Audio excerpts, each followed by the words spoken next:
In a time when every man did what was right in his own eyes, when judges fell silent, priests became corrupt, and the people drifted from the covenant, there arose someone who wielded no scepter, raised no army, but upheld what no one else saw, justice. While some fled to foreign lands in search of bread, he remained. While the promises seemed extinguished, he bent over the dry ground, believing something could still bloom. His name, Boaz. You may only know him as Ruth's husband, but there's something few notice. Without Boaz, there would be no Ode. Without Ode, no Jesse. Without Jesse, no David. And without him, the messianic root would never have blossomed. But who was this man who was neither prophet nor king nor warrior, and yet upheld an entire lineage? Why does his story echo through the centuries in silence without grand visible deeds, yet with eternal reverberations? And how did a simple act of redemption become the foundation of the eternal throne? What led Boaz to see hope in a foreign woman? Why does his name appear on Solomon's temple pillar? And most astonishing, why, without seeking glory, did he become part of the greatest mystery of the Christian faith? Before we dive into this silent yet grand story, click subscribe and turn on notifications so none of these forgotten truths slip by unnoticed. Now then, prepare to discover the hidden truth behind Boaz's remarkable story. In those days, there was no king in Israel. Everyone did what was right in his own eyes. Judges 21:25. The sun scorched the land of Bethlehem like a sentence. The hills that once fed flocks now looked like open wounds parched by neglect and the absence of rain. Hunger was not just a reality, it was a character present in every home, in every gaze, in every breath held behind worn wooden doors. The silence of the land mirrored that of the heavens. In the center of the city, sitting under the twisted shade of an almost barren olive tree, was Boaz. His light tunic carried the dust of the field in its creases, and his beard, once well kept, began to show signs of the daily struggle. His eyes, sunken under thick eyebrows, searched for something on the horizon that could no longer be seen. He was no king, no prophet, no priest, but he was a judge. And in that generation, that meant more than pronouncing sentences. It meant resisting with your life where there was no order. It meant upholding what little remained of hope. Since the days of O'Neill, stability had vanished like dew at noon. The tribes were scattered in purpose. Each followed his own heart, even if it led them to the abyss. The altars were forgotten. The elders remained silent in the face of corruption. The Levites lived without a fixed dwelling, and the people, the surviving people, crawled among the ruins of what was once a promised land. Bethlehem, the house of bread, now fed not even the birds. Boaz, though he inherited no title, was recognized among men as upright. He was not a leader by imposition, but by lack of alternative. He kept the scales just even when the weight of survival pushed everyone toward deceit. When men came selling wheat mixed with chaff, he refused. When widows asked for more than their measure, he granted it. And when night fell, he prayed, standing among withered stalks and empty jars. In the town square, men gathered not for trade, but to cry out. The seeds wouldn't sprout. Mothers couldn't feed their children. The priests bent over, feared the heavens had shut their windows for good. Boaz, his gaze fixed on the cracked ground, listened. Each plea was a stone in his stomach, each cry a nail on his shoulders. If only we had leaders like in the days of Moses, murmured an elder, or at least rain, added another wiping sweat that didn't come from heat. Boaz stood up slowly. There were no promises on his lips, but a steadiness that asked for no applause. He walked among the men as one who carried the weight of keeping hope alive, even if he no longer fully felt it. His eyes met those of the young, those who considered fleeing to Moab like a limp. He didn't judge them. Moab had bread. Bethlehem had only memories, but he didn't follow them either. Because Boaz was the kind who, even with empty hands, chose to stay. That night he retired to his small barn. It was more stone shelter than home. A few years of grain lay under cloths, almost no wine. The lamp, lit with oil from past days, flickered under the wind, sneaking through cracks in the walls. Even so, he opened a scroll already frayed at the edges by time and recited the precepts of the Torah. His voice was deep, rhythmic. To him, justice was not an emotion. It was a covenant. It was solid ground when all around sank. He slept late, and in dreams he saw green fields, not because of harvest, but because of restored justice. He saw children running without fear, men laughing without shame, and a woman with firm eyes, a foreigner kneeling to glean. But Boaz didn't yet understand the image. He simply kept it in his heart, like one who guards a seed in winter, not knowing it's time to sprout. The next day began with more heat, more hunger, more doubt. Shepherds returned with thin flocks. Women beat clothes on bare stones. Children looked at the hands of adults, hoping for crumbs. But Boaz, as on other days, rose, not to fix everything, but to endure, because in a generation without kings, silent faithfulness was the only crown left, and Boaz, though throneless, reigned over himself. Imac's decision spread like dust over the square of Bethlehem. A respected man, heir of lands, patriarch of a known name, and yet, at the first sign of a failed harvest, he prepared the donkeys, gathered what was left of the wheat, took his wife and sons, and left for Moab. He abandoned the house of bread to seek sustenance among Israel's ancestral enemies. For many, it was a sensible choice. For Boaz, it was a wound. He said nothing, did not judge, just watched. From the hillside, he saw the small procession disappear on the horizon, covered by clouds of sand. His eyes remained fixed for minutes after the last figure vanished. Beside him, the field steward remained silent, waiting for orders. Boaz gave none. The field was arid, the land cracked, the wells deeper each day. Even so, he chose to stay. He cared for the land with calloused hands and watchful eyes, not out of pride, but conviction. He knew the promises made to Israel were not tied to abundance, but to faithfulness. Staying was harder than leaving and lonelier than hiding. But Boaz believed that even in the wilderness, the covenant could still bloom. Every day before the sun reached its peak, he rose, walked through the fields, touching the soil with his fingers, called the servants by name, counted the animals, divided the bread according to need. He avoided speeches, preferred gestures. To those who saw him from afar, he seemed just another landowner trying to keep control of a collapsing estate. But inside, Boaz was fighting not against the people nor the Moabites, but against the erosion of faith. The city of Bethlehem was hollowing from within even before losing its people. The elders gave disheartened advice. The young wanted to abandon the law. Some sold their possessions at unfair prices or hid them under their cloaks, and more voices echoed, "You is silent. We must find other ways." Boaz refused, not because he was blind to pain, but because he remembered. He remembered the stories of old. How Abraham stayed in Canaan even during famine, how Isaac didn't go down to Egypt, how Joseph sustained Egypt with grain and faith. He clung to those stories like one holding a thread over an abyss, not because they guaranteed immediate deliverance, but because they showed that the right path isn't always the easiest. At night the city plunged into darkness. No oil, no songs, no celebrations. The homes smelled of anguish and heavy silences. But in Boaz's storehouse a lamp still burned. He read the scrolls alone, as if every word of the Torah were a drop of water over the dry land of his heart. At times he spoke softly to the Eternal. He didn't demand signs. He simply asked for strength to remain standing. One morning a servant brought news that Mahalan, IMC's son, had fallen ill. Boaz felt the weight, but said nothing. He simply did what he knew, increased the poor's portion that day, ordered more barley to be ground and distributed, bread in silence without his name being mentioned. The heritage of his house was not just the land, it was the name, and Boaz knew that upholding the name meant more than preserving a lineage. It was sustaining the reputation of the covenant. While others abandoned the altar, he rebuilt it stone by stone with actions, with justice, with patience. Years passed, seasons came and went without abundant harvest. But Boaz kept going. He walked with slow steps, calloused feet, simple tunic, and even when the land gave no reply, his heart did not fall silent. Deep down he knew someone would come, not to restore abundance, but to answer faithfulness with purpose.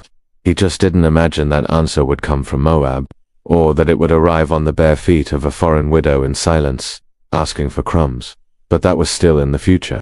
If you've made it this far, it's because this story spoke to you in some way. So, take a moment, subscribe to the channel, leave a like, and share it with someone. It's simple. It costs nothing, and you become part of a family that grows with every new story. Let's keep going. The next chapter is already waiting for you. Ruth 1:1-5. The wind blew dry over Bethlehem, but what arrived that morning wasn't dust. It was rumor. First a whisper among the shepherds, then among the women drawing water from the wells.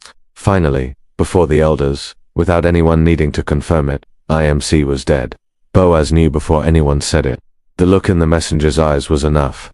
The young man who had once left with his master now returned alone, thinner, his skin marked by the Moabite sun and his eyes bearing what his mouth feared to speak.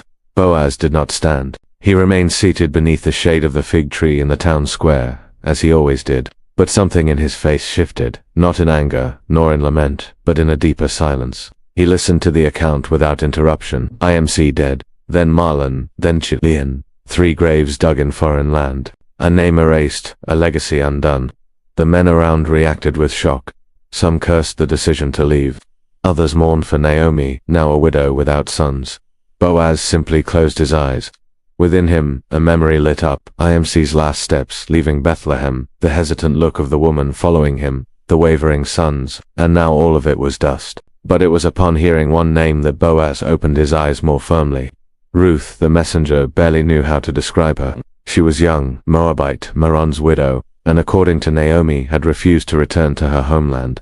She had decided to follow her mother-in-law to Bethlehem, even without knowing the people, the language, or the faith. She had said something about a new God and about an uncommon loyalty. Boaz said nothing aloud, but the name remained, Ruth, a foreigner who chose to come, while so many Israelites chose to leave, a woman without husband, inheritance, or security, and yet willing to walk toward a city in ruins. Why? The following days were marked by unrest, not in Boaz, but in everything around him. Naomi had not yet arrived, but rumors spread like embers in dry straw. There would be scandal, comments, disdain. Who would welcome a Moabite among the sons of Judah? Who would take in a poor widowed foreigner when even the locals had no bread?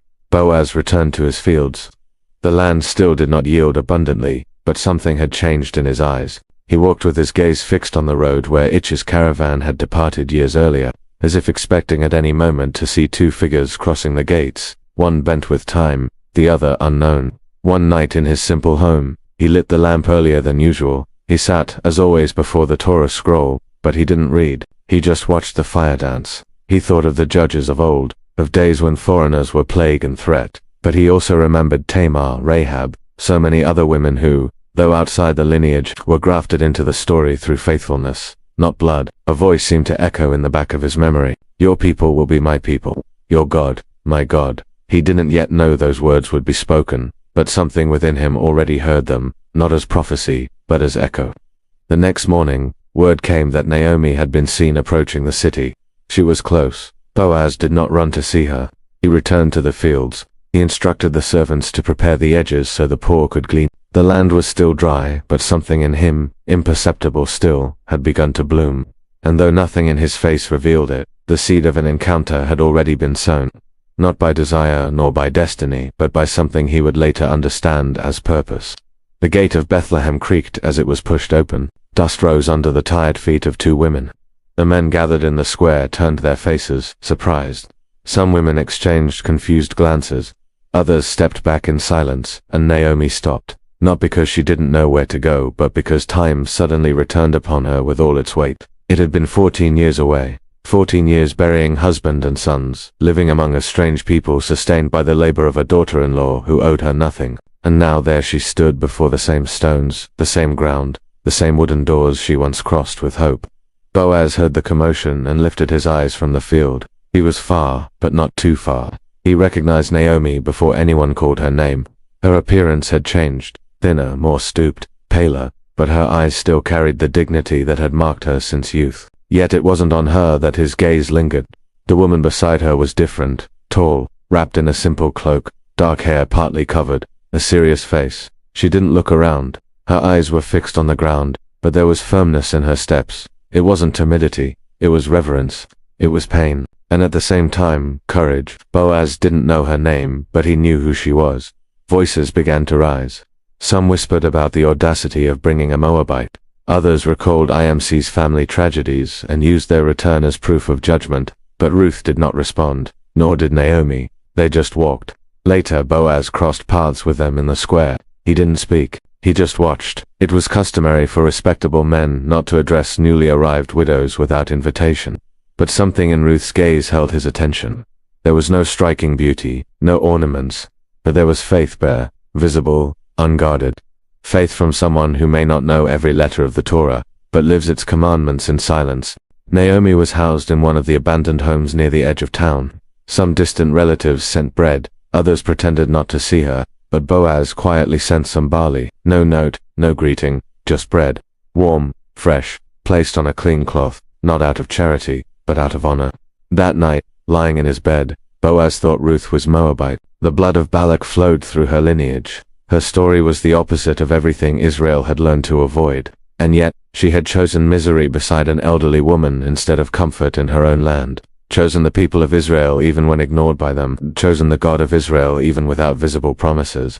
Naomi, some said, didn't want to leave the house, but Ruth was already seen drawing water, gathering grains, quietly asking where the poor might glean. She didn't hide, didn't complain, didn't demand, she simply served. And Boaz, who had seen men pretend justice while exploiting the poor, now saw there in the dust at the feet of a foreigner living justice. The next morning, he called one of his men and said softly, when she comes to glean, let some extra stalks fall to the ground, but make it look like an accident. The servant didn't question, he was used to the master's discreet gestures, and so without a word exchanged, without a promise made, Boaz began to build, not a plan, not an approach, but a memory, that of a man who saw, and of a woman who even from exile carried the sacred on her shoulders. Ruth 2:1-6. The field was already bustling when Boaz arrived. The servants moved among the rows of barley, skillfully cutting what the land was finally beginning to return. It wasn't an abundant harvest, but it was enough to give thanks. In silence, the scent of cut straw mingled with the sweat of the workers and the rhythmic sound of sickles.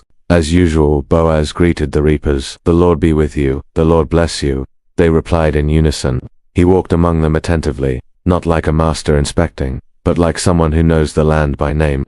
He noticed details that went unseen by others, the thickness of the straw, the color of the leaves, the weight of the sheave. But that day his gaze was drawn to something unusual, a woman. She gleaned at the edges where the poor had the right. She adjusted her skirt to form an improvised basket and gathered fallen stalks carefully and quickly. She didn't rush, but neither did she rest. The servants left her alone, but it was clear she didn't belong to their group, and Boaz knew who she was. Who is that young woman? He asked the foreman. It's the Moabite who came back with Naomi, sir, the man replied. She asked permission to glean among the sheave. She's been here since early morning, only stopped briefly. Boaz was silent for a few seconds, then he approached her. Ruth was bent over, her fingers covered in dust. When she noticed the shadow approaching, she cautiously lifted her eyes. There was no fear on her face, only steadiness. Listen, my daughter, Boaz said, firm and calm. Do not go glean in another field, and do not leave this one. Stay close to the young women, follow behind the reapers. I've ordered that no one harass you. When you're thirsty, drink from the water the men draw. Ruth bowed and prostrated herself with her face to the ground. Why have I found favor in your eyes that you should take notice of me, a foreigner? Boaz looked at her intently. There was no vanity in her question, no manipulation. It was the genuine surprise of someone who never expected to be seen. I've been told in detail all you've done for your mother-in-law after the death of your husband, he said. You left father, mother, and the land of your birth and came to a people you did not know before. May the Lord repay you, and may your reward be full under whose wings you have come to take refuge. Ruth stood there for a moment, speechless. That man, a judge, a landowner, spoke to her as if she were worthy of blessing, as if her choice, until then invisible to the city, was worthy of remembrance. At noon, Boaz invited her to eat with the workers. They sat together, and she was served bread, wine, and roasted grain. She ate until she was satisfied, and still saved some for Naomi. But what came next revealed Boaz's quiet nature. He discreetly called his men and instructed, let stalks fall on purpose for her. Do not rebuke her. Let her glean freely. This was how Boaz practiced justice. Not with speeches, but with gestures. Not with laws, but with mercy. He didn't turn fields into courts, but into spaces of dignity. By day end, Ruth had gathered more than expected. An ephah of barley, nearly 30 kilos. She carried it on her shoulders in silence back to Naomi's house. The weight was heavy, but what she bore was more than food. It was proof that there were still men who saw, and Boaz from afar watched. He knew it wasn't justice. Something had been born there.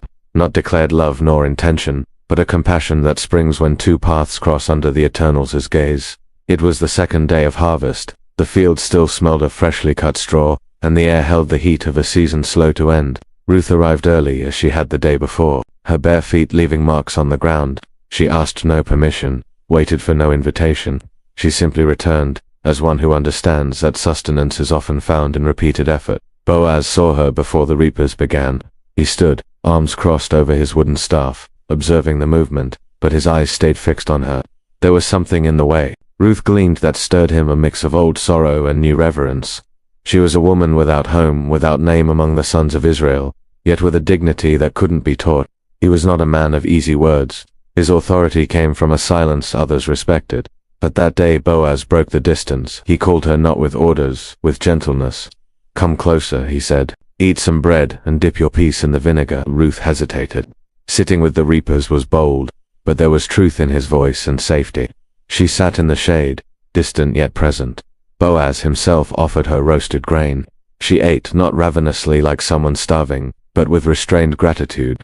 She saved some for Naomi, discreetly hiding it under her cloak. The servants watched, but none dared comment. It was known that when Boaz made a decision, it wasn't debated, and there before all he had done more than feed a Moabite. He had included her. After the meal Boaz walked among the harvest rows, and murmured instructions only the attentive could hear. "Let more stalks fall for her, do not shame her, do not touch her, wherever she walks, give her space." Ruth kept gleaning until evening. She didn't know the plentiful bundles were the work of the judge's generous hand. She carried it all in her arms, and as she walked back to the city, her mind clung to the words spoken hours before. "The Lord repay you for what you have done, and may your reward be full from the God of Israel under whose wings you have come to take refuge." She didn't know that phrase, which seemed merely a blessing, would be recorded, that it would echo through the centuries, that it would be repeated by kings, rabbis, and prophets. But in that moment, she knew she was under wings. Invisible, yes, but real.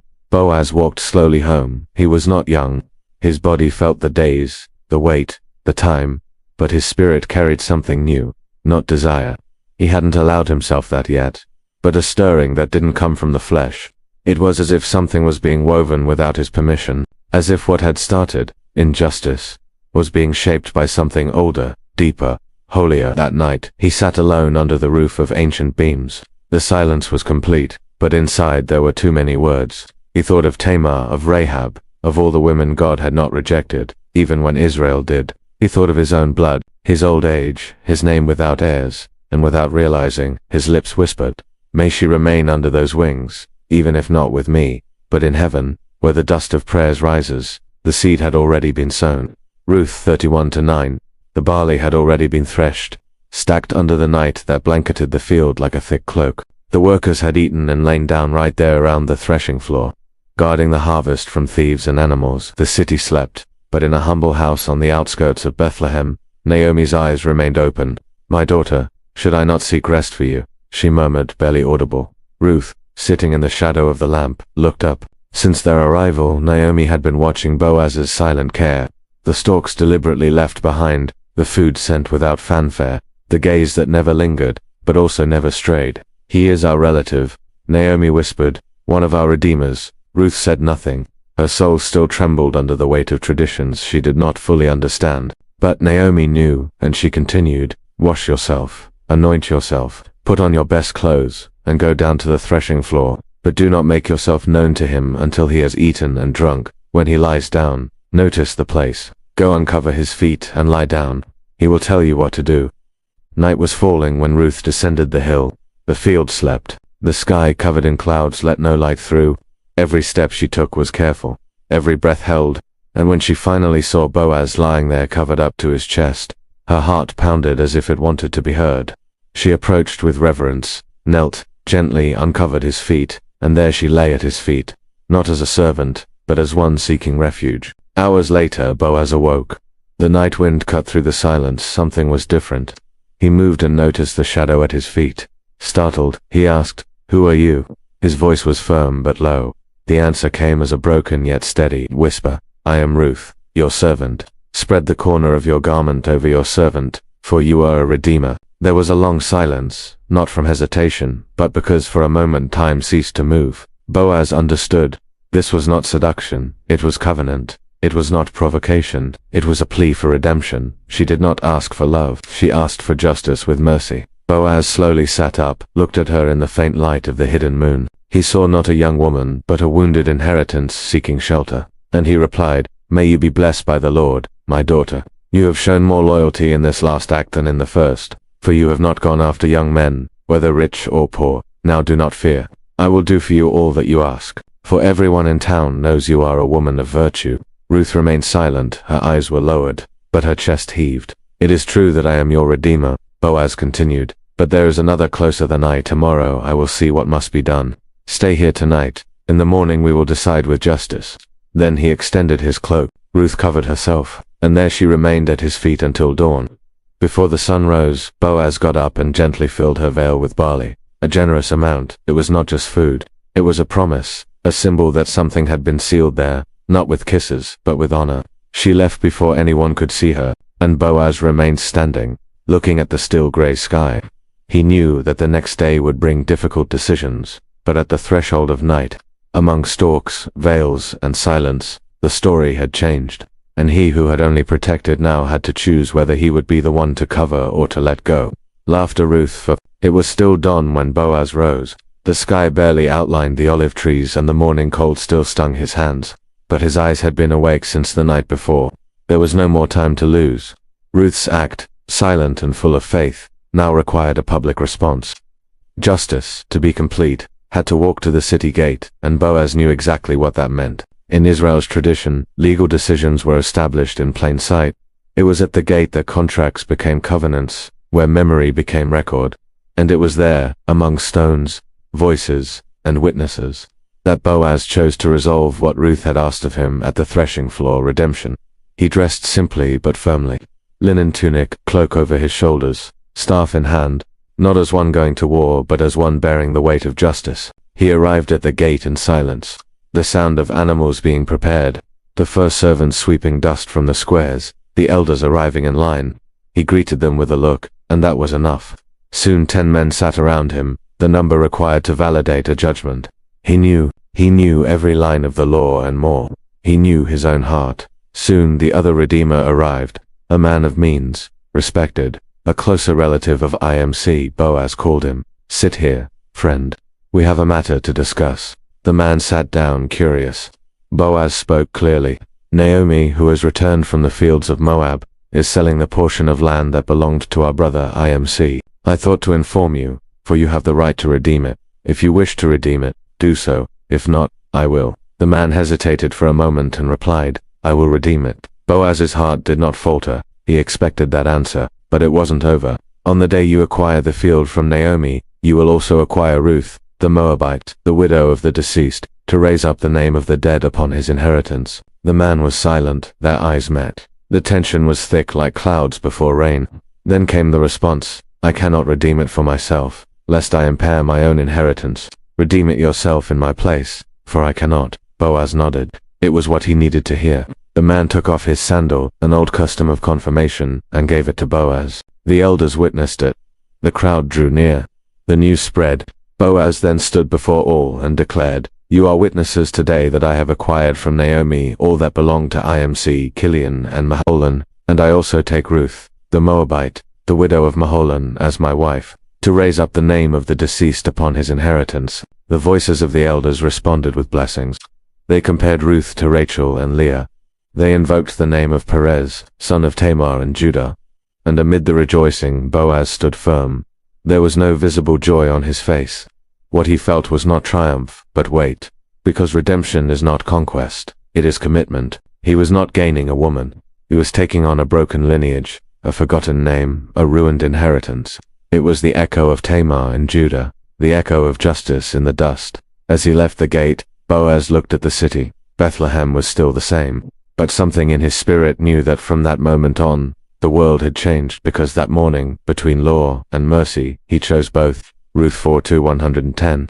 The crowd was already gathering at the gate when the final act began. There were no trumpets, no official scrolls, but for those who knew the law, that moment carried the weight of an eternal verdict. Boaz stood before the elders with the same posture he had always had, a firm stance, steady gaze, open hands. In front of him, the other Redeemer, the closest relative of IMC, hesitated with the sandal in his hand, a simple gesture, yet one that bore the weight of transferred responsibility. In Israel, the exchange of a sandal was more than a symbol. It was a living signature, a public act, a silent covenant. The man extended the sandal, and Boaz received it without hesitation. The crowd around murmured. Some smiled, others simply watched. That ancient gesture sealed something far greater than land or name. It sealed redemption. Boaz raised his voice strong and clear. You are witnesses today that I have acquired from Naomi all that belonged to IMC, Kilian, and Mahlon, and I also take Ruth, the Moabite, the widow of Maholan, as my wife, to raise up the name of the dead on his inheritance.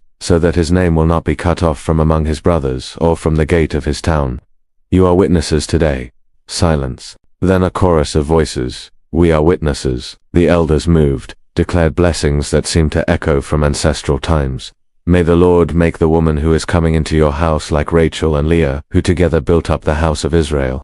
May you have standing in Ephrathah, and be renowned in Bethlehem. May your house be like that of Perez, whom Tamar bore to Judah. Boaz gave no reply. He received the blessing like one carrying water on weary shoulders. He knew what lay ahead. The people saw honor celebration, but he saw responsibility. To redeem was not a conquest. It was a calling. As he left the gate, he walked slowly back to his field. The voices faded behind the echoes of the exchanged sandals still rang in his mind. He remembered Tamar, the forgotten woman who had to disguise herself to be heard. He remembered Judah, who recognized his fault too late. Now he himself became a link in that broken and restored lineage. He was not merely taking a woman. He was taking on a past, a people, a purpose. Ruth did not yet know. She was at home with Naomi, preparing bread and keeping silence. When Boaz crossed the threshold, there was no celebration, only glances and a gesture. He placed the sandal before her, the symbol that she would not be left barefoot, that the shame of widowhood and poverty would not define her. She looked at the object and then at him, and she understood no romantic promises, no theatrical vows, just the resolve of a man who before the law had chosen covenant. That night, Bethlehem slept as on any other, but in heaven the name of Boaz was added to the lineage of the promise. And an exchanged sandal became a bridge between the dust of the earth and the throne of a future king. The name of Boaz was repeated at the gates of the city, but that day he was no longer just a judge or lord of the fields or the righteous man who had supported widows and preserved his inheritance. He was now a husband, and with that he carried the weight of two stories, his own and that of a man who had died childless. The voices of the crowd still echoed through the stone corridors at you. The Lord make the woman who is coming into your house like Rachel and Leah. Powerful words spoken with faith and tradition. But for Boaz they were more than blessings, they were a mission. Rachel barren, Leah unloved, and yet from them came the tribes. Now from a Moabite something unexpected would arise. The improbable Ruth entered her new home in silence. There was no procession, no music, only the sound of the fire being kindled, the bread being kneaded, the water being poured into clean jars. Her steps were light, but her presence was steady. Boaz welcomed her without ceremony. No ritual beyond the covenant already sealed at the gate before God and men. She used to dry soil and sacrifice, asked for neither gold nor silk, only space and dignity. He gave her both, and for that she remained. The people viewed the union with reverence. Many murmured that they had never imagined such a thing, a man of Judah taking a Moabite woman as his wife. But those who knew the story, those who remembered Tamar Rahab, knew that the promise always walked along the margins. Boaz continued his work in the fields. He cared for the harvests, the workers, the widows, who now looked to him as a model. But something had changed in his demeanor. He was lighter. His eyes once focused only on justice, now knew tenderness. There was a peace in his home that he had not felt since his youth. It was not a sudden passion. It was a covenant built from the ground up. The days passed. The women of the town, ever watchful, began to gather around Ruth. They observed her closely, some with suspicion, others with admiration. But when they saw how she honored Naomi, how she followed the customs, how she allowed herself to be shaped by the faith of the people she had chosen, the murmuring turned to praise. And then came the news. Ruth had conceived. The womb once marked by widowhood now carried promise not only for her but for an entire lineage. The elders gathered again, and the blessing was once more pronounced, and now with eyes brimming with reverence. May your house be like that of Perez, whom Tamar bore to Judah. Boaz listened. Ruth, in silence, held Naomi's hands as she wept. The widow of IMC, who had returned with empty arms, would now be called blessed among women, for an heir had come, and she, as a mother, was born again. Josephus would write centuries later that this union was remembered in Bethlehem as a silent miracle, not for grand feats, but because it restored the name, because it rebuilt a broken lineage, because it reminded Israel that God sometimes plants kings in foreign soil and nurtures hope in the womb of the forgotten. Boaz did not seek glory.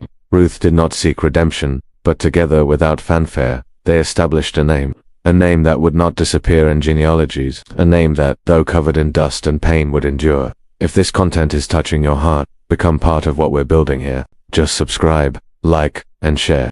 You lose nothing by doing so, and you help this truth go further. The next scene begins now.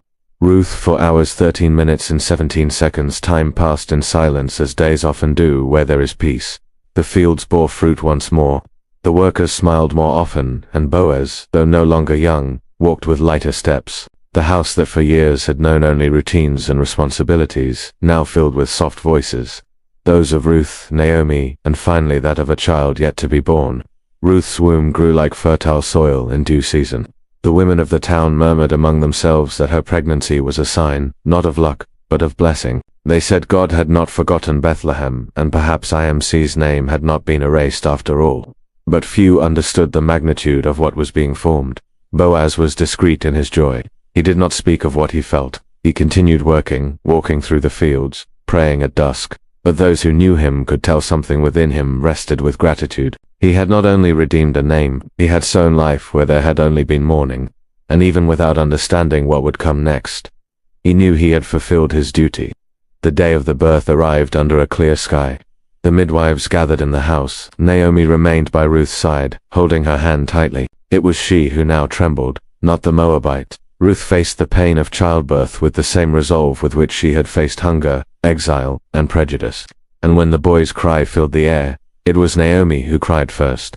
The boy was placed in the arms of the elder. She held him as one holds a son returned from the grave. The women around her said, "A son has been born to Naomi." She did not protest. That boy was hers, too, not by blood, but by faithfulness. Boaz arrived shortly after. He entered quietly as always. He looked at Ruth, exhausted and serene, then at Naomi, eyes full, and finally his eyes rested on the child. The baby moved his fingers, furrowed his brow. Boaz took him in his arms with care. His grey beard brushed the child's face, and for a moment he closed his eyes. Everything he had lived, the hard decisions, the barren fields, the redeemed name, the quiet honor, all converged into that moment. The child was small, but what he carried was immense. "His name will be Ode," said one of the women. "Servant," another added, because he was born from a heart that served without expecting anything in return. No one there knew that this boy would be the father of Jesse and grandfather of David.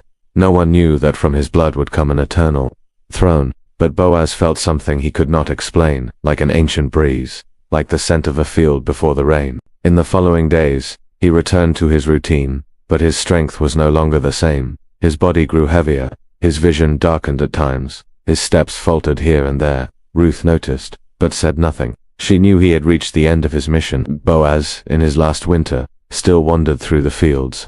He looked at the ears of grain and smiled with his eyes, not because of what he owned, but because of what he was leaving behind. Not land, not gold, but a name and a boy. The last time he was seen, Boaz was sitting in the shade of a fig tree with Ode in his arms. The boy was asleep, and the man, weary, stared at the sky like one who knows his story had reached its final period, not with a cry, but with a breath. And there, under the gentle light of dusk, the promise was fulfilled. The Redeemer rested, but the name remained.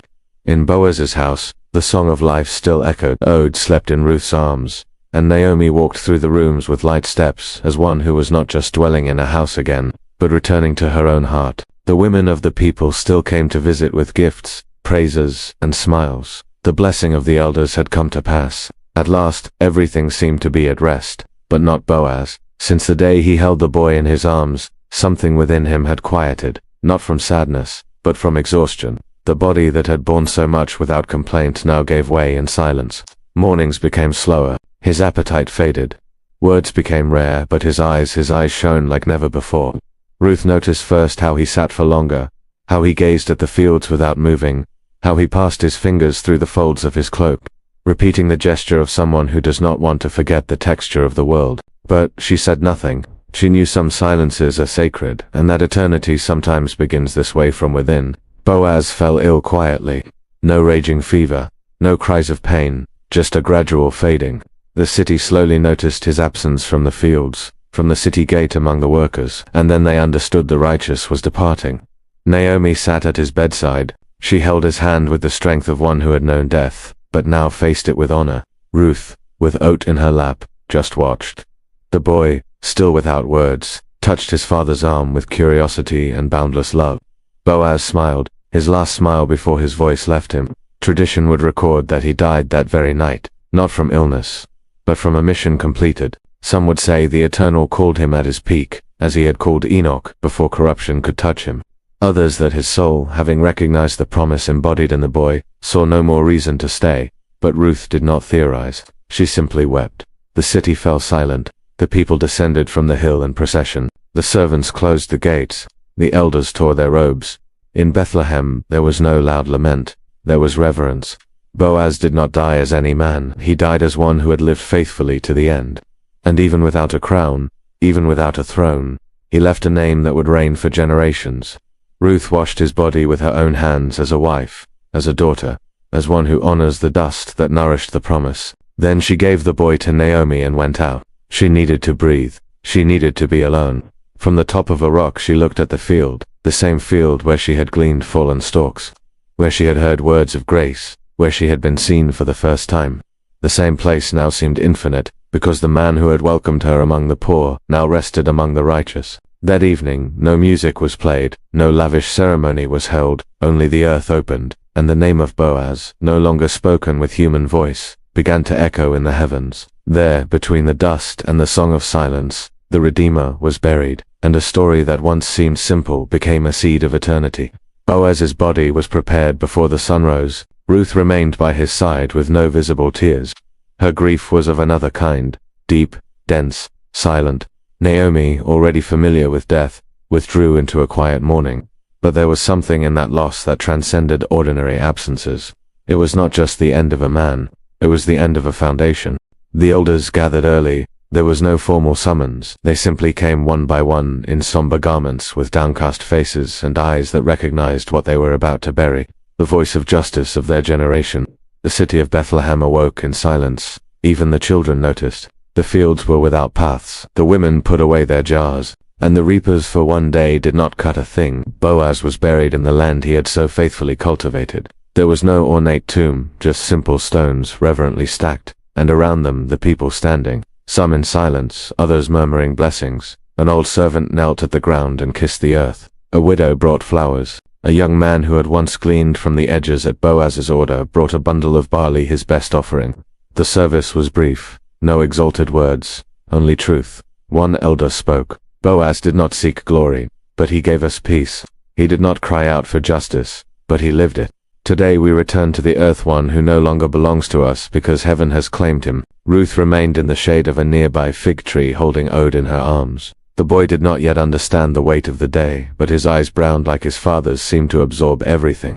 It was his first encounter with mourning and also his first inheritance. The women came close. They touched Ruth's shoulder. They said little, and that was comfort, because there are pains words cannot reach, and griefs only silence can understand. Naomi, at the end, knelt with trembling hands. She touched the last stone of the tomb. Her lips moved, but only God heard what she said. The crowd slowly dispersed, but something lingered in the air. Not just sadness, it was honor, a sense that something eternal had happened. Without trumpets, without an altar. That afternoon, Ruth returned home with slow steps. She prepared bread, heated water. Life had to go on, but everything had changed. The man who had called her daughter, who saw beyond her origins, who covered her with words and gestures, now rested in the dust. Days later, when neighbors came to visit, they no longer spoke only of the burial. They spoke of the inheritance, not of the land, but of the name, Boaz the Redeemer, Boaz the righteous, Boaz who protected without possessing, who gave without demanding, who loved with honor. The Midrash centuries later would say that his soul went straight to Gan Eden, not for miracles, but for faithfulness, because Boaz showed that justice does not need applause, only truth, and that redemption is sometimes written with calloused hands and a steadfast heart. Ode began to crawl days later, and the people said, Ruth's son walks through Boaz's fields, as if the promise's cycle had not been broken by death, but strengthened through it. And so, between dust and longing, the name remained. Ruth 4:21-22. Boaz's name was not lost in the genealogies. It was passed down not as a distant echo but as a milestone generations later when the scribes compiled the names of those who carried the bloodline that would lead to David. There he was, Boaz, father of Ode, grandfather of Jesse, and even though his words ceased with death, his deeds still spoke in the records of the elders. Among the judges of Israel, Boaz was not the most warrior-like. He did not lead armies, did not wield a sword, did not liberate besieged cities, but he liberated a name, redeemed a woman, protected the law, and for that his judgment endures. The people who saw him walk the fields began to teach their children about him. The rabbis cited his life as an example of justice, balanced by compassion. They said he was faithful to the Torah, but also sensitive to what the Torah did not say, and to what was written only between the lines. Mercy. At the gate of Bethlehem, where decisions were recorded, men still sat on the same stones, and when a difficult case arose, when the law seemed insufficient to embrace the pain, someone would say, "Remember Boaz," because he was the one who, without breaking a single precept, knew how to welcome the stranger, the unlikely, the foreign. In study houses, his name arose in discussions about redeemers. The Talmud referred to him not as an ordinary man, but as the paradigm of one who understood the role of a goal, the Redeemer, as an act of surrender, not conquest. He did not take Ruth out of desire, nor out of vanity. He took her out of justice. Ruth, now a mother, sat at her doorstep with Ode on her lap. The boy grew with watchful eyes and a calm spirit. He had inherited from Boaz not just his blood, but his way of seeing the world. And the people watched. They said the boy had something royal in him, even before a monarchy existed. Naomi told stories, not of tragedies, but of faithfulness. She spoke little of Moab and much of the barley fields, Boaz's words, the exchanged sandal, the elder's blessing. Every phrase she spoke about him was a testimony, and every time she said, "Our Redeemer," her voice did not tremble. In elders' gatherings, other names were recalled, Gideon, Deborah, Jephthah, but when it came to justice without the sword, to strength with gentleness, to faithfulness in times of scarcity, Boaz was mentioned, the judge who did not rule over tribes, but restored a lineage. Boaz's legacy lay not only in the son he begot, but in the way he died, with clean hands, with a peaceful soul, with an honored name. He did not seek posterity, but posterity came, and his lineage was established not only in the land of Judah, but in the heavens of promise. And so, at the end of each public reading of the genealogy, when it was said, "Boaz begot Ode," there was a brief silence, not out of formality, but out of reverence, because all knew that behind that name there was more than descent, there was redemption. 1 Kings 7:21. Time passed like the wind that bends trees but does not uproot their roots. Bethlehem remained alive, still small, still humble, but forever marked by the story that had been sealed there. Ode grew, Jesse was born, and in the generations that followed, Boaz's name was not forgotten. It was whispered among rabbis, memorized by scribes, cited by elders, not just as an ancestor, but as a symbol until the time came for Solomon, son of David, to build the temple of the Lord. It was raised in Jerusalem with stones of incalculable value, wood brought from Lebanon, and gold skillfully shaped. But among all the details of the divine project, two elements stood at the entrance to the holy place. Two massive columns made of cast bronze placed before the main atrium. Columns that did not support the roof, they supported memory. The first was named Jachin, the second Boaz. It was not by chance, not for aesthetics, it was testimony. Boaz, the man who upheld a household in times of famine, the judge who did not yield to escape, who preserved justice and honor even when the rest of the nation walked crooked paths. The one who redeemed not just a woman but a promise. The column on the right side of the temple bore his name. In the tradition of the sages, this was not mere homage, it was affirmation. Just as the columns upheld the entrance to the sacred place, Boaz had upheld through his deeds the entrance to the messianic lineage. He was strong like bronze, discreet yet unshakable, invisible to the hurried eye, but essential to the structure. When the priests entered the temple and passed between those columns, they knew they were between strength and foundation. Between you can he will establish, and Boaz in him is strength. It was as if the temple itself reminded them every day that its holiness was not supported only by stones, but by names. And among those names Boaz remained silent, eternal. No record tells us that Solomon explained his choice. But the people understood because Boaz was not remembered only as Ruth's husband or Jesse's grandfather. He was remembered as the man who did what was right when no one else did, who saw where others ignored, who covered with justice when others used the law to expose. Ruth had already passed Ode too, but the column remained, and with it the memory of the righteous. In the centuries that followed, even with the temple destroyed and rebuilt, even through exile, the name Boaz never disappeared. Because it was not just a genealogical name, it was a principle, and every time the story of the Moabite and the Redeemer was told, the column of the temple invisibly rose among the listeners, reminding them that what is done with faithfulness endures. And so even after death, even without a marble monument, Boaz remained not in statues, but as a foundation, as a pillar, as part of the sacred structure upon which God would write the name of the Messiah. Time did not erase Ruth's origin, Moabite. The name remained beside hers, engraved in scripture, repeated in synagogues, whispered in every genealogy. Ruth the Moabite, as if the land she came from were a mark, an eternal reminder that the promise is not afraid to walk through impure territories. But for Boaz, that had never been an obstacle, it had been an invitation. The people for generations avoided Moab, and there were reasons: betrayals, curses, women who had seduced Israelite men in shame. Moab represented the veiled threat, the contamination of the lineage, the breaking of the covenant, blood that came with shadows. And yet Ruth came from there, not as a trap, but as a redeemed seed. The Talmud centuries later would record that many criticized Boaz for taking her as his wife. Some whispered that the law forbade Moabites from entering the congregation of Israel, but the sages reminded them the prohibition applied to men, not women. And Boaz, a deep knower of the Torah, knew this, and so he acted with courage, not in rebellion, but in truth. It was necessary to see beyond the border, beyond prejudice, beyond the shell of misunderstood traditions. It was necessary to have eyes trained not by the letter, but by the spirit of the law. Boaz did not choose Ruth out of convenience, nor out of desire, but out of faithfulness to justice. She who had left her land, her family, her gods, and bowed before a people who did not want her. She who carried in her eyes the strength of women who wait and the grace of those who trust.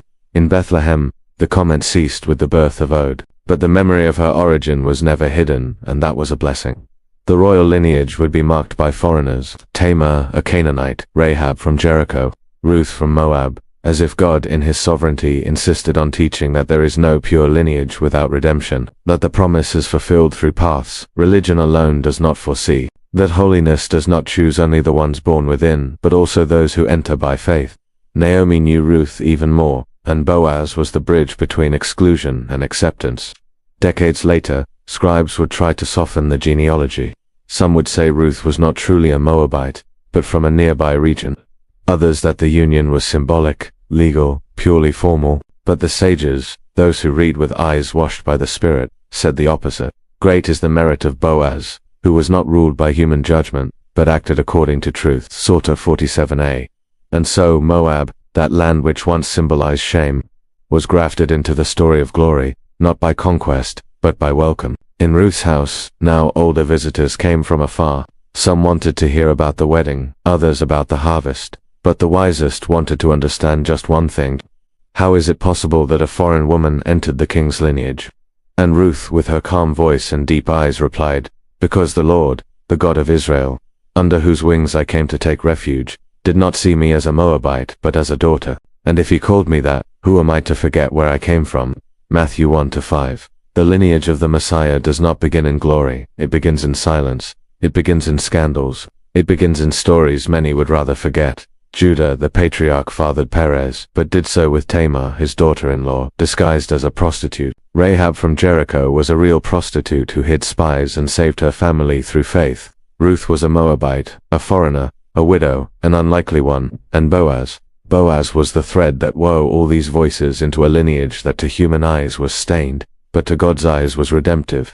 When Matthew wrote his genealogy, he did not omit names. On the contrary, he exposed them, and in doing so, he revealed the thread of grace that stitches entire generations together. He wrote, "Salmon begot Boaz by Rahab, Boaz begot Od by Ruth." He didn't just inform, he proclaimed. There were two women who in any other tradition would be hidden, but there they were given a place of honor. Boaz was not just Rahab's son, he was the fruit of her faith. He grew up in a home where the memory of the past was painful but transformed. His mother came from Jericho, not Judah, but she was known for her courage, her conversion, her daring belief in a God she did not yet know. And that blood ran in him. Perhaps that's why he could see Ruth like no one else. Because he knew what it was to be born of a woman everyone avoided mentioning. He knew what it was to carry a story pointed at by the religious seat. He knew what it was to inherit a name that had to be upheld with justice.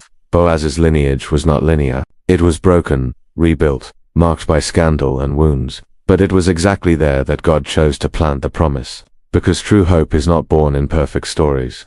It is born where there is pain, loss, repentance, return. Tamar was not forgotten, nor Rahab, nor Ruth, nor Boaz. By marrying Ruth, Boaz did not just redeem an inheritance, he reconnected a thread that had run from Judah, a thread stained with blood, sweat, and tears, but held together by something stronger faithfulness, not to human perfection, but to the human response to divine grace. In Bethlehem, few spoke of it openly, but in homes, in study circles, the names resurfaced, and as time passed, they came to understand there was something sacred in how that lineage had been preserved. Obed grew up hearing these stories. He knew his father was remembered for justice, but also knew where his grandmother came from, and that knowledge did not shame him. It prepared him because the royalty that was coming would not be built by human merit but by divine interventions. In Broken Stories, Naomi once whispered, "Sometimes heaven writes with the hands the world despises." Boaz was that hand, and by fathering Ode, by receiving Ruth, by honoring IMC's memory, he did not cleanse the lineage, he embraced it, and in doing so he showed that the Messiah would not come from a story without pain but from a story transformed.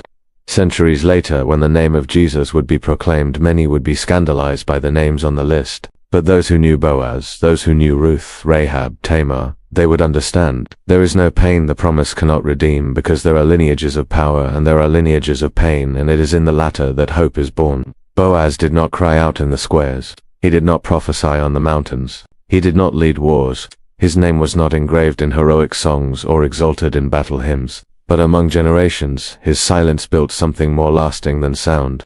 He lived among the fields and the causes of the humble. He acted with precision, not haste. He spoke little but with weight, and above all he acted. What many preached, Boaz fulfilled. What many proclaimed, he practiced with lowered eyes, firm hands, and a heart in covenant. The Midrash Ruth Rubber 81 declares that the world is sustained by those who act in silence. Boaz was one of them, a hidden pillar, an unadorned foundation, whose strength did not come from public recognition, but from faithfulness in the unseen. Ruth saw this before she was a wife, before she was a mother. She saw it. It was that silence that captivated her. A man who made no promises but fulfilled purposes, who did not seek others' admiration but the favor of God, who did not shout for justice but delivered it daily in shared bread, in space left for the poor, in a gaze that did not judge. Ode, still a child, learned through gestures. He did not remember his father's voice clearly, but he remembered how he walked through the fields, how he paused when seeing someone hungry, how he passed his hand over the grain as if in prayer, and even after death, it was as if Boaz was still nearby in the servants' faces, in Naomi's eyes, in Ruth's strength. The scribes will say that Boaz begot Ode, and that will be enough, a line, a name, a point in the genealogy. But heaven sees more than the page. Heaven knows what it cost to uphold that name, what had to be relinquished, endured, sustained. Among Israel's judges, few left a legacy that wasn't erased by the dust of centuries. Many shouted, but were forgotten. Boaz whispered and remained. His silence became structure. His gesture became path. His legacy became compass. Ruth, with silver now in her hair, once told a younger woman in the village, "Men who shout last a generation. Those who act in silence last 1,000. She didn't speak out of bitterness. She spoke from experience. Boaz never promised to make her forget Moab, never said that people would accept her, never offered guarantees. But day by day he acted, and that was enough. Today, in every lineage that carries his name, in every psalm sung by his descendant, David, in every act of justice that echoes from his blood, Boaz's silence still speaks. A silence that is not empty, but full of surrender, of obedience, of steadfastness. And that is why he didn't need to impose himself, because his life imposed itself, because the righteous do not need to raise their voice when the weight of their steps already echoes upon the earth. And so he left behind heirs, not just of blood but of posture, heirs of silence, of those who prefer to act rather than announce, who prefer to remain rather than display. Boaz did not want to be remembered, and for that reason, he will never be forgotten. Did you know that just by subscribing and leaving a like, you're already helping this story reach thousands of other people?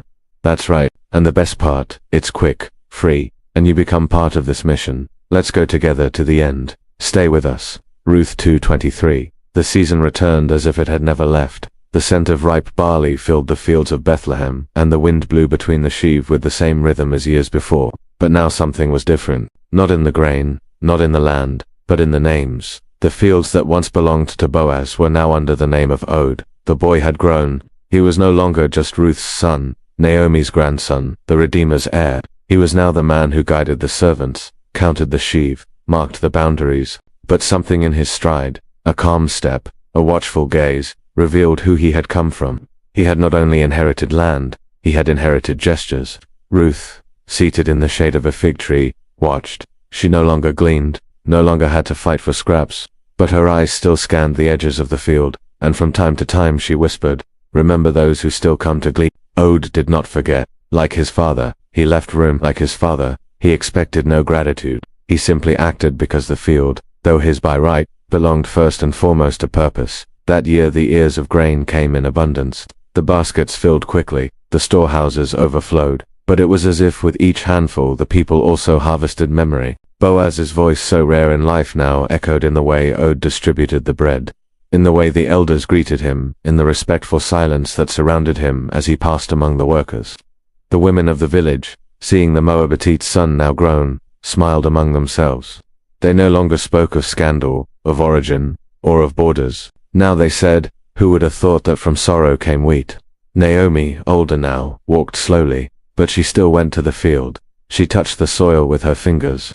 Sometimes she closed her eyes and said, "He's still here." She was referring to Boaz, not as a ghost, but as a root. The man who had redeemed the inheritance was now an inseparable part of the land. One morning Ode harvested a taller, more golden ear of grain. He showed it to Ruth. She smiled, then kept it, not as a trophy, but as a symbol, because in that grain she saw the full cycle. The bread of hunger, the hand that protected, the womb that bore, the name that remained. The boys ran between the rows. One of them, with brown hair and curious eyes, followed Ode everywhere. It was Jesse, still small, still unaware of what he carried, but the land already recognized him. The servant said, "That one has the steps of a king." Ruth listened and said nothing. She knew promises need not be rushed. She knew the right harvest comes in its appointed time, and so the field became a witness of tears, of covenant, of justice, of the womb, of death, and of continuation. Because Boaz's story was not in tombstones. It was in the hands that harvested, in the faces that gave thanks, in the silence that surrounded mealtime, as if everyone knew there was something sacred among them, even if no one spoke it. The barley was harvested, the wheat too, the grain stored, the bread baked, and the promise alive. Samuel 16:1. Time, like rivers, asks no permission. It flows, it washes, it carries, and it shapes. Centuries had passed since Boaz harvested his last ear of grain, since the exchanged sandals sealed a covenant and a lineage, since the promise began to grow in silence. Now Bethlehem was just another village in Judah, small, forgotten. Nothing in it caught the kingdom's eye. No army was trained there, no school of prophets, no throne. But there, among stones and fig trees, a house remained, the house of Jesse, son of Ode, grandson of Boaz. Jesse was a man with many sons. The youngest, the smallest, tended sheep. His name was David, and in his eyes burned a flame he did not yet know how to name. When his brothers spoke of battles, he spoke of psalms. When his father called, he came quickly. But when nature called, he stayed alone with his harp among hills, writing about a God he saw in branches and thunder. It was to him that the prophet Samuel was sent. Saul had been rejected. Israel needed a king after God's own heart. And God, with a voice that never erst, said to the prophet, "Fill your horn with oil and go. I am sending you to Jesse of Bethlehem, for I have chosen a king for myself from among his sons." Samuel arrived. The sons were presented, the strongest, the tallest, the most experienced. But God rejected each one until finally the youngest was called, the shepherd, the singer, the forgotten one. And there, before human eyes, Boaz's inheritance manifested, not in power, but in faithfulness, not in a shout, but in anointing. David was anointed with oil, and the Spirit of the Lord came upon him from that day forward. Yet no one there spoke Boaz's name. No psalm was written in his memory. No direct mention. He who had begun the lineage remained in the background, and that was right, because the man who did not seek glory was never erased. He was foundation. David's throne, which would reign for generations, was built upon a heritage of justice, harvest, honor, and obedience. Every royal decision would have in its roots the faithfulness of a quiet judge, of a redeemer who never had to ascend an altar to be eternally linked to the kingdom. Ruth did not live to see her great-grandson. Naomi was already dust, but the promise had not died. It moved in the chords of the harp, in the boy's footsteps, in the oil that flowed upon the head of a shepherd destined for royalty. And so Boaz remained not as a remembered figure, but as fertile soil, as a faithful seed, as the invisible column upon which God raised a house, the house of David. And from that house another king would come, but that was still silence. After David came silence, not a silence of absence, but of waiting, of gestation. The kingdom once a promise became fragmented. Kings came and went. Altars were raised and torn down. The temple was defiled, rebuilt, and defiled again. The people were exiled, returned, and lost themselves once more. The prophets ceased. The songs grew softer. The voice of God for a time fell silent, but the names remained among the scrolls kept by scribes, among the stones of rabbinic genealogies, among the memories whispered by mothers to their children by the lamplight. There the names lived not as pride but as hope, and among them somewhere between Perez and David, between Jesse and Ode, Boaz remained. In Luke 3:32, the evangelist traces Jesus' lineage back to Adam. Among so many names, most forgotten, he writes, son of Boaz, son of Salmon. No explanation, no embellishment, just that. But there, in that hidden place, is a root that did not dry up. Because centuries may erase voices, but they do not erase faithfulness. Boaz did not see the Messiah. He did not witness the manger. He knew nothing of the Magi or the stars or the angels. His name was sown in silence, but it sprouted in redemption. Between David and Jesus, the lineage seems broken. The generations become obscure. Some kings were unfaithful, others forgotten. There were betrayals, captivity, idolatry, indifference. But there was something invisible, like a golden thread woven within the fabric, a thread that connected the promises of the past to their future fulfillment. And that thread was not sustained by kings. It was sustained by the righteous. Boaz's name was not exalted in Psalms, nor mentioned in prophecies, but he was there as the foundation of a house no one could tear down. The house where justice entered by choice, where compassion was not poetry, it was shed bread. Centuries later, when the evangelists pored over the scrolls of genealogies, they could have simplified, they could have skipped names, but they didn't, because God, who chooses the unlikely, also honors the forgotten. And so amid the silence of the lineage, among so many who failed or disappeared, the name of Boaz remains firm, not as an echo of ancient glory, but as a root that still nourishes, because inheritance is not only what one leaves behind, it's what holds fast even when all seems lost. Boaz upheld a name, embraced a foreigner, redeemed a promise, and without knowing it, planted the shadow under which the Savior would be born. In Nazareth, no one spoke his name, but when Jesus read the scroll of Isaiah in the synagogue and said, "Today this scripture is fulfilled in your hearing," something in heaven remembered that it had all begun long ago in the fields of Bethlehem with a Moabite woman, with a righteous man, with silence. And that is why among genealogies and waiting, among exiles and returns, among failures and promises, the name of Boaz did not disappear. He remained hidden root, firm, waiting. The hidden seed. Isaiah Sablas, bunding Satu Boaz, never heard trumpets. No vision stole words from his mouth. No battle brought him fame. He didn't found cities. He didn't write psalms. He didn't see the sea part, but he was the soil. While others wielded swords and declared judgments, he held grain and sealed covenants. While kings failed and judges faltered, he remained in silence, with steadfastness, with honor. Boaz was not a prophet nor a warrior. He was a root, the kind no one sees but that sustains everything. The kind that buries deep into the earth, breaks stones in secret, draws life from the invisible. He was fertile ground where God planted, something that would only bloom centuries later when the world had already forgotten his name. Isaiah wrote, "A shoot will come up from the stump of Jesse. From his roots a branch will bear fruit." But Jesse existed only because Boaz believed, because in front of the Moabite widow he did not see scandal, he saw promise. Because in front of the law he did not see rigidity, he saw justice with mercy. Because when faced with responsibility he did not retreat, he covered. The messianic lineage did not begin in glory. It began in hunger, in mourning, in a silent choice among dry fields. It began with a man who chose to remain while others fled. Boaz's greatness was not in what he did, but in how he did it. He did not seek his name among kings, but today his name lies at the beginning of the royal house. He did not build temples, but his name was engraved on a column of the temple. He did not dream of thrones, but he was the foundation of the eternal throne. David would come, Solomon, and after them, dust, exile, silence, until one day in a small village, another woman, also unlikely, would carry in her womb what she did not fully understand, not gathering barley, but carrying life, and that life would bear the blood of Ruth, of Ode, of Jesse, of Boaz. The child would be born among animals outside the city, without honors, without a crown, but he would carry within himself the fullness of what began when a man took off his sandal, not out of fear, but out of covenant.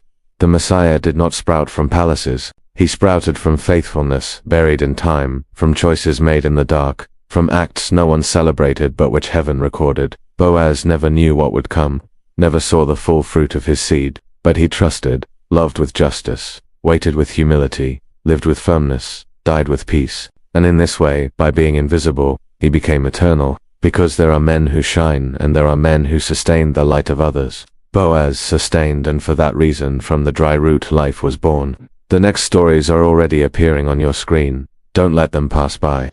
Click and continue this journey with us. Each chapter reveals forgotten secrets and hidden truths that can transform your view of the scriptures. Thank you from the heart for walking this far. It has been an honor to have you with us. May this be just one of many journeys. We will still walk together. See you in the next story. See you soon.